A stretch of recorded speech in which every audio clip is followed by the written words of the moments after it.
All right. Peace and blessings. Haki Yami here, the Success Scholar. Thank you for tuning in. Man. So let me just, add on to this discussion if you all can see here. So I haven't didn't know much about Charlie Kirk, but I did know Nick Fuentes, and so I wanted to pause before I gave any particular opinions about anything because you never know what kind of things are going on, and so you don't want to just jump out there and make any opinions about anything about who is culpable. But I wanted to really just expand how this is relevant to the black community, right? And certainly for those that are in the Maryland area, certainly many individuals are, really, just sort of curious and, a little have some angst with what's going on and, people wanting to leave America, et cetera, et cetera. And so, and I don't want to put people in any directions. I believe in gathering the most intel that you can find. But before I do that, please get your hands on this edition of the National Black Unity newspaper. And you can go to the website, tnbun.com, read some very, very key articles there. The National Black Unity newspaper. A lot of good articles in there just came out for this edition. So I wanted to really just get into share, some things. See, some years ago, I did a lot of knowledge and read some books. What's the one book? Not just on the conservative movement, but the alt-right, the coming race war in America. That's a more older book, but that's called Rwan. But there's another sister who wrote a book. She was a professor that was talking about the alt-right movement, and and I personally participated more so when we. The Netherlands, what is he talking about? When we, not the 7 a.m. film, but the race war film that Jason Black did, we had Richard Spencer. Yeah, Richard Spencer was in that, and Jared Taylor. And so, you get some key dynamics, and these individuals aren't necessarily mainstream.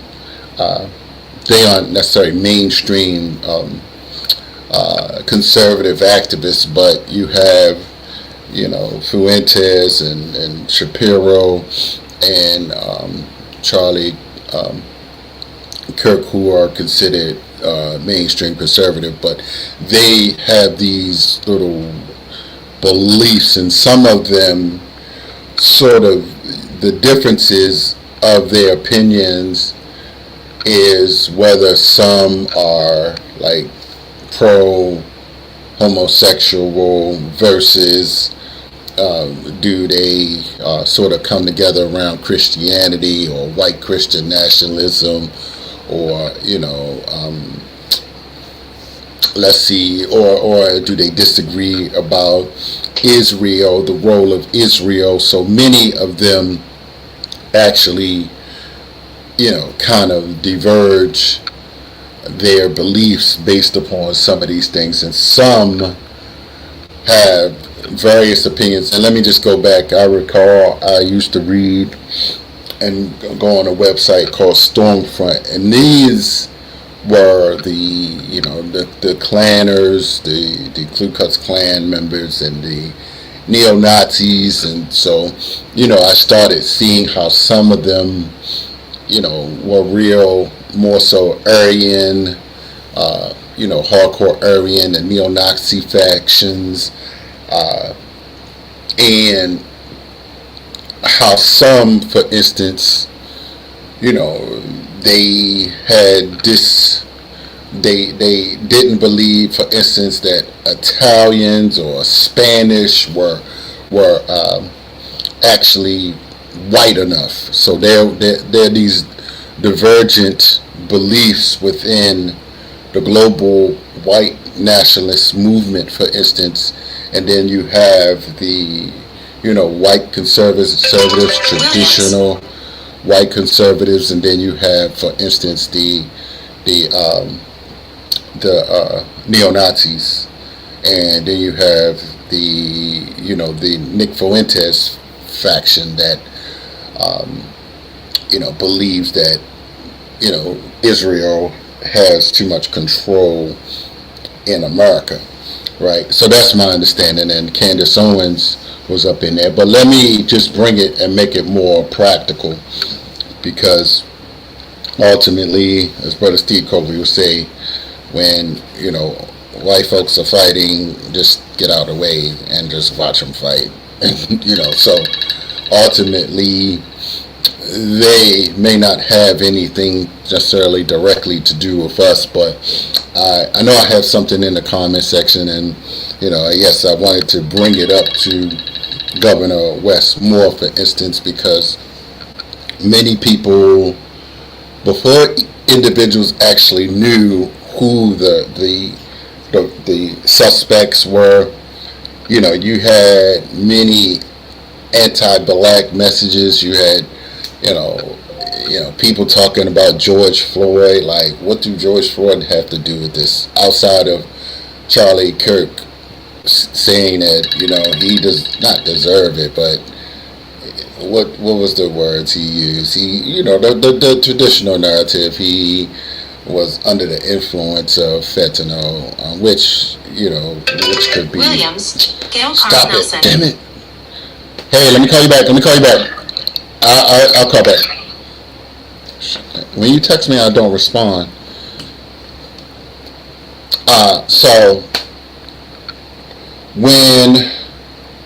So speaking about, okay, yeah, so that's what he was talking about, the role of George Floyd. So that what many people know him from. He gave the traditional narrative excuses, but ultimately he's made up many excuses for reasons that black men are being killed by police, and so many don't really rock with him. And I saw some videos of Candace Owens showing, oh, hey, that's my friend, and they dance together and sing songs together.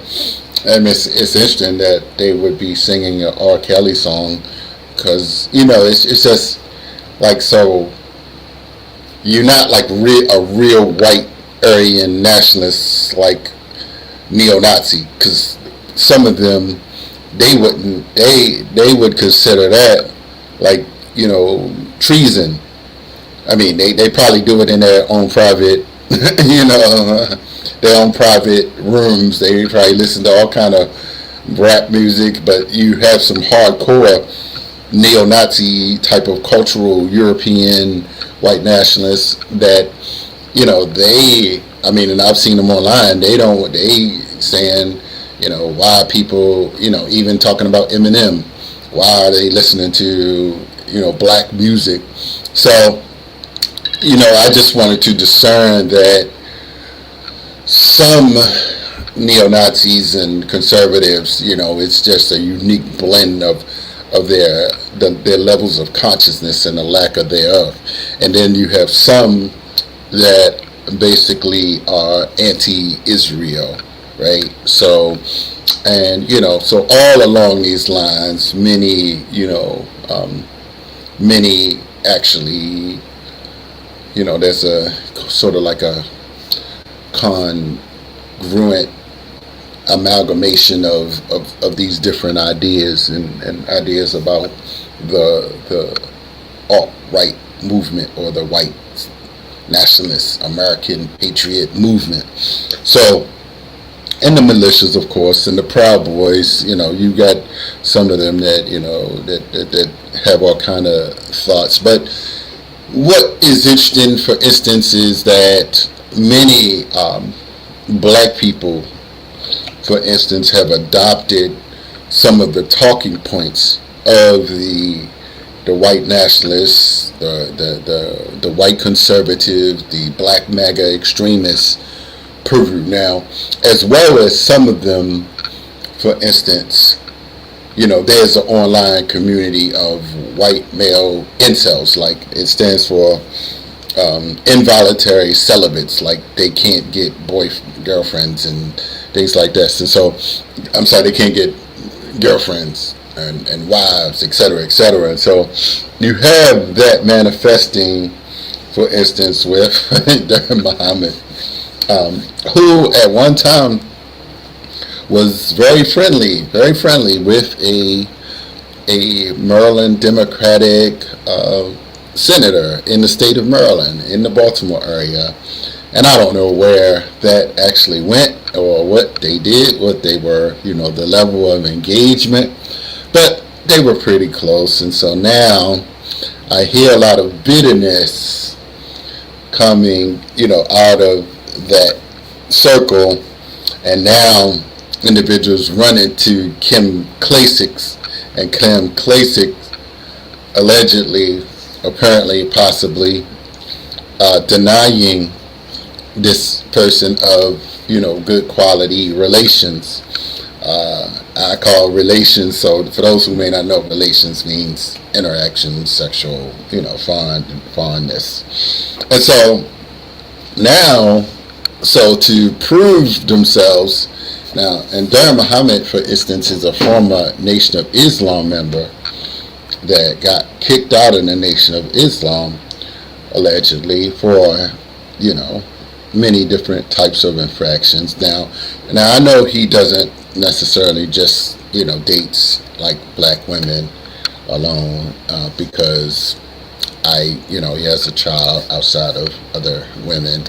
So I know he sort of may not feel totally comfortable around black women, and this is why, for instance, there's been a high level of anger directed towards the previous black mayors, and calling them lipstick lesbians and hoes and things like that. But this is let me just go back for you all who may not know, and I just want to make it plain for the local people, because people are trying to amplify their voices now, right, over this issue, over this Charlie Kirk issue. And so people, you got I didn't even mention the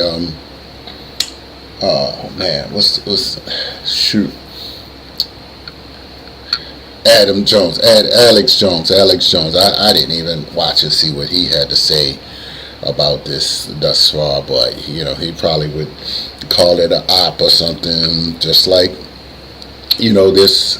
this guy who hates Governor Westmore.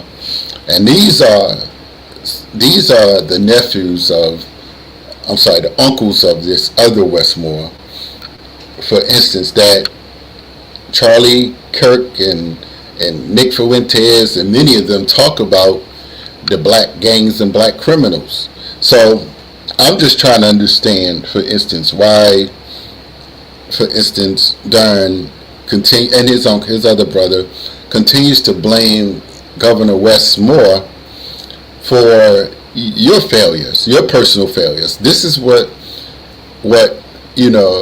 Charlie Kirk was talking about. So now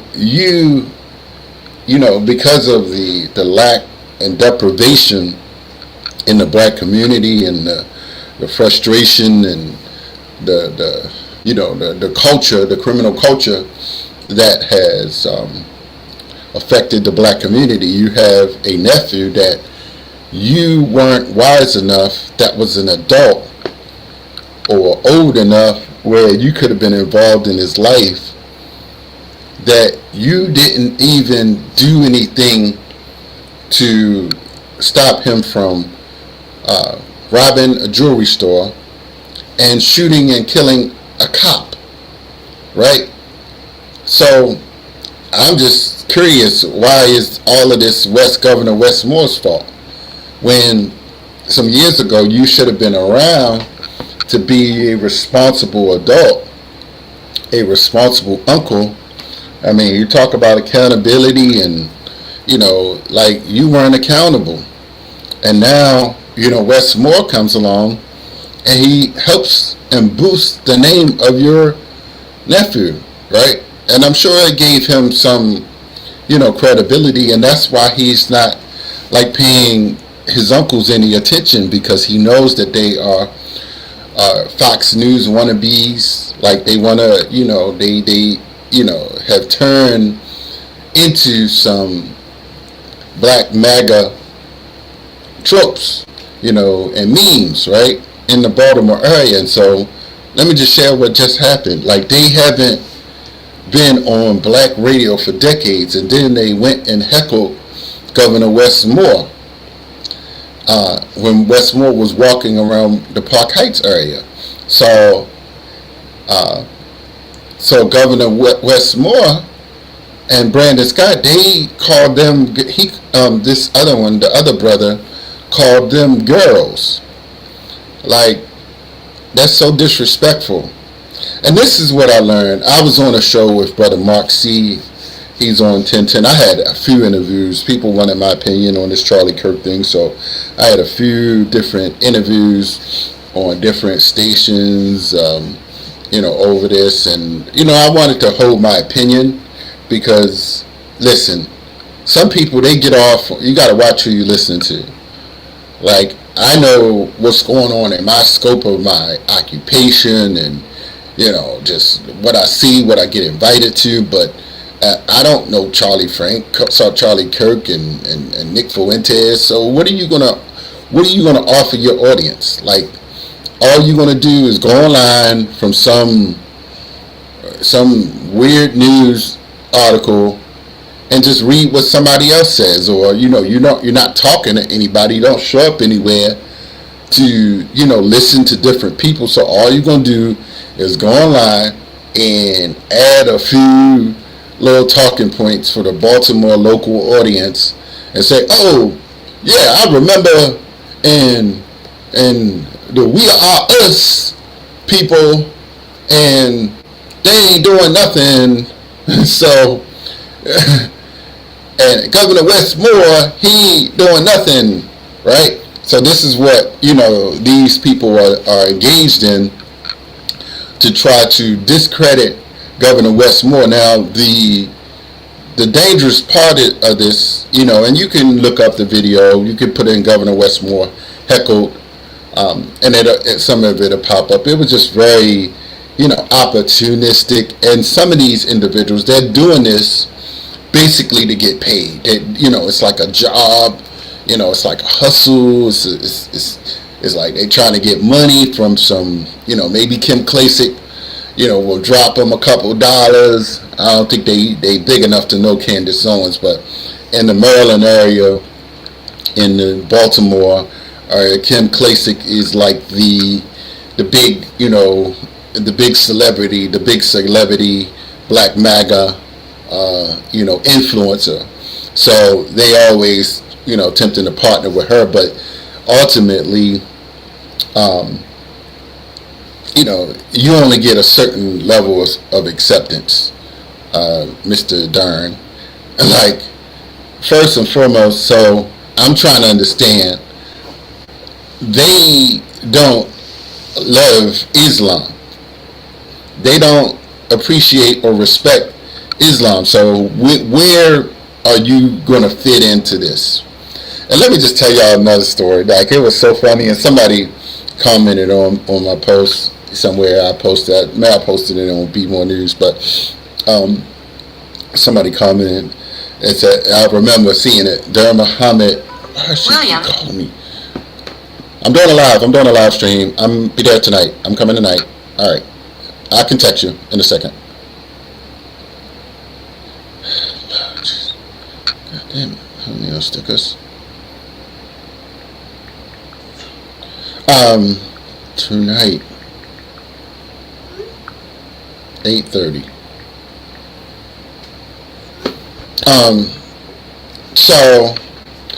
So when Dan Cox ran for governor, there was some Oh, darn, that's what.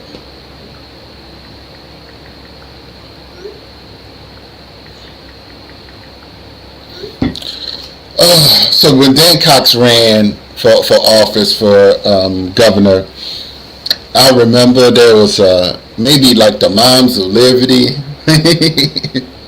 This was so demoralizing. And Daren Muhammad was up there crying. It's online somewhere.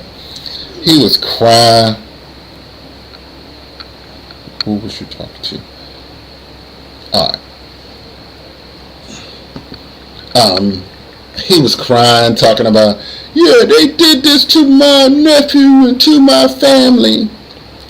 Man, ain't nobody do nothing to your family. Just be happy that your nephew is on the map. Like he not, yeah, he's still locked up. He killed a cop.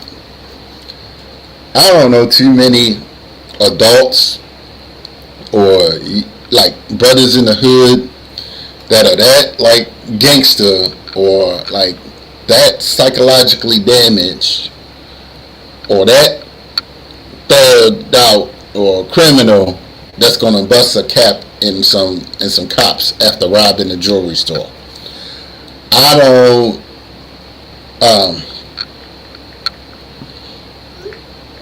I don't know many and even none of my people, and robbing a jewelry store and killing a cop, that's a tall order. That's a high level of criminality. And I want for the white nationalists, the white Maga and the black Maga to know that not everybody is like an extremist, black criminal, meaning there are levels to some black criminality. I'll give an example. I did some dumb, stupid, childlike things, but I had enough sense to know I was getting ready to turn 18 and didn't want no adult heat, right? So, yes, I thought about the dumb things that I was involved in and involved in the people that I was around, and realized I needed to, not, be in certain spaces. And this is why I went into the Navy. I got away. Fortunately, I was kind of smart and didn't have no criminal things, and smart enough and wise enough to go into the U.S. Navy to get away from Baltimore. So now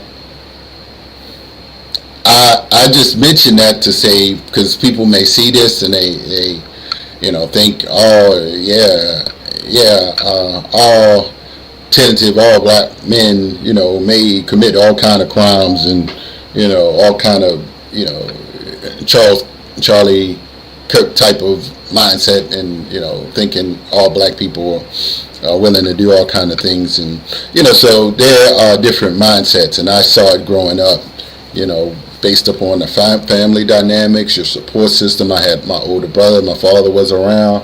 So, that kind of helped me to balance out. And I know that other individuals who may not have had like the level of positive family, they kind of fell off.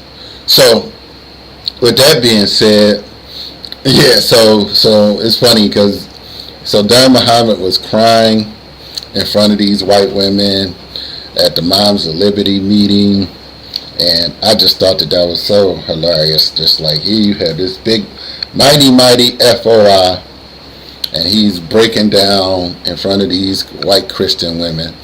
And so I'm like, now, I don't know if he done denounced his Islam now, or whatever kind of Islam that he was like a part of, but or whatever his beliefs may be now that he got kicked out, tricked out of the nation of Islam. And so, but I find that just interesting, though. How do you go from Nation of Islam, Fruit of Islam, to a black MAGA cult type of mindset?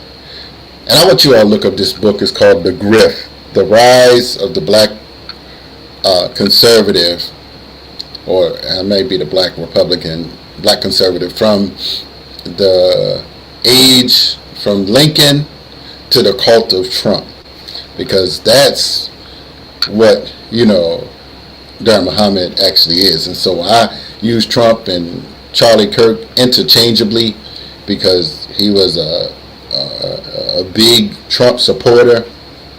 And so and I know that Daren Muhammad has gone into all of these spaces, and I'm just putting it out there because many of the black political activists, people don't know the dangers of what's happening. Many of them in Baltimore don't connect the dots. When you have Nation of Islam people, or people that were in the nation, or other people think that they Nation of Islam people, and you possibly could put them on like 680 or WBAL, that's a dangerous combination, like to begin to influence and let them hook up with Kim Klacik. So now they just reaching for like a hustle. They're reaching for a type of audience to galvanize off of, and so they looking for some white Magas to finance them in the black community. And so this is why, for the first time in years, after I called in, I used to co-host with Carlton Douglas, local radio host here in the Baltimore area. And so Daren Muhammad, for the first time in about 15 years, he calls in, and that's what I mean. And he bullied this black co-host. And that's why I said he hates Governor Westmore, because he said something about Governor Westmore.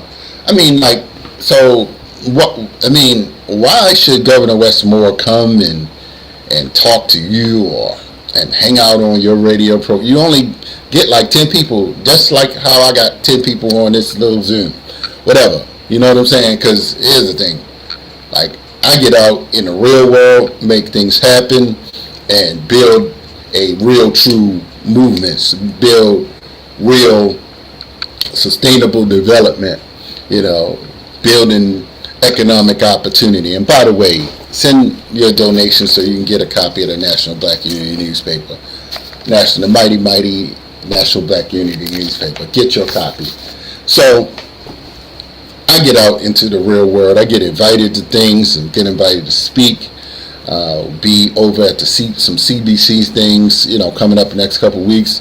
Coming up, be at the UN General Assembly for a few things. So I'm not like these other people around here. Like, I get like real substantive invites, and sometimes people do pay to hear from the success scholar, Dr. Haki Ami.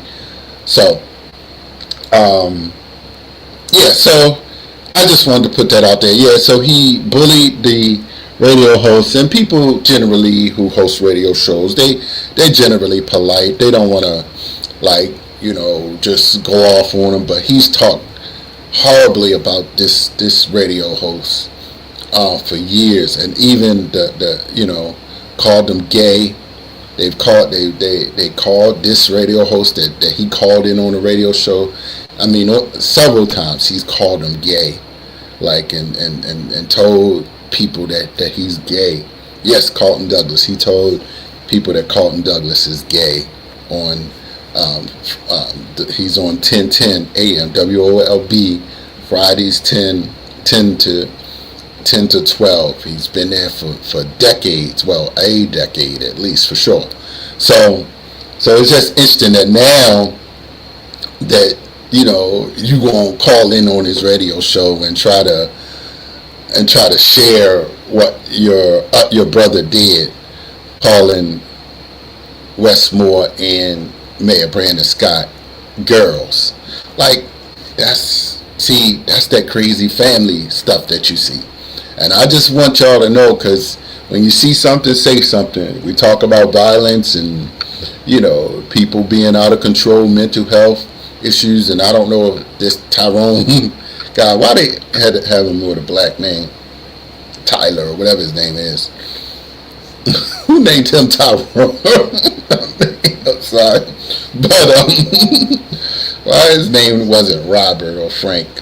But anyway, So I just wanted to drop that, y'all. So watch out, be on the lookout for this Daren Muhammad and his brother. They are being opportunists and trying to incite hostilities towards Governor Westmore, who is like one of the top black recognized leaders. And I want you all to know that Governor Westmore, overall, he's certainly a brilliant. You can look at his record and resume.